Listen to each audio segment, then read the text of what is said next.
ஒரு சின்ன கதையை பார்க்கலாம், சரியா? புனித லூக்கா எழுதிய ஒரு செய்தி 10ஆம் அதிகாரம் 27ஆம் வசனத்தில் மற்றவர்களுக்கு இரக்கம் காட்ட வேண்டும் என்று இயேசு ஒரு குட்டி கதையை சொல்லியிருக்கிறாரு. அது என்ன கதை என்று நான் இப்போ சொல்ல போகிறேன். எருசலேம் என்கிற ஒரு ஊரிலிருந்து எரிகோ என்ற ஊருக்கு ஒருவர் பயணம் மேற்கொண்டார். அப்படி அவர் போகும்போது கள்வர்களிடம் மாட்டிக்கொண்டார். டேய், புடிங்கடா அவன, கையில் என்னடா வச்சிருக்க, எல்லாத்தையும் இங்கே எடுத்து வைடா.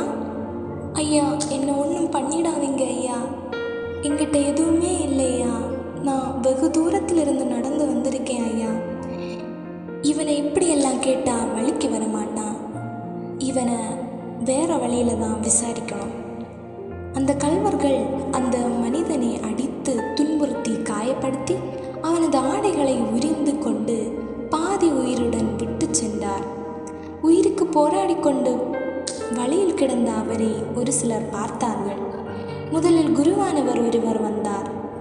யார் இவன், இப்படி அடிபட்டு கிடக்கிறார், சரி நமக்கு எதுக்கு வம்பு, அமைதியா போயிடலாம் என்று நினைத்து கொண்டு அங்கிருந்து போனார். அடுத்து லேவியர் ஒருவர் வந்தார். அச்சச்சோ, இந்த வழியா வந்ததே தப்பு, சத்தம் போடாம போயிடலாம் என்று அவரும் அவ்விடம் விட்டு மறுபக்கமாக நடந்து சென்றார். மூன்றாவதாக சமாரியர் ஒருவர் அவ்வழியே வந்தார். அவர் அடிப்பட்டவனை கண்டதும் பரிவு கொண்டார். ஐயோ, யார் இவர் தெரியலையே, இப்படி அடிபட்டிருக்கு, என்னாச்சு? ஐயா, உதவி பண்ணுங்க ஐயா, என்னை காப்பாத்துங்க ஐயா. கவலைப்படாதப்பா, நான் உனக்கு உதவி செய்கிறேன், சரியா? அவர் அந்த மனிதனின் காயங்களில் திராட்சை மதுவும் எண்ணெயும் வார்த்து அவற்றை கட்டி தாம் பயணம் செய்த விலங்கின் மீது ஏற்றி ஒரு சாவடிக்கு கொண்டு போய் அவரை கவனித்து கொண்டார்.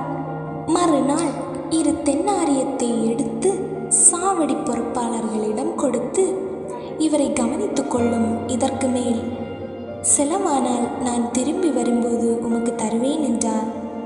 இந்த கதையை கேட்டீங்களா? ஒருவர் உயிருக்கு போராடி கொண்டு இருந்தபோது அவருக்கு உதவி செய்ய முதலில் வந்த இருவருக்கும் மனதில்லை. கடைசியா வந்த ஒருவர் தான் இரக்கம் காட்டினார்.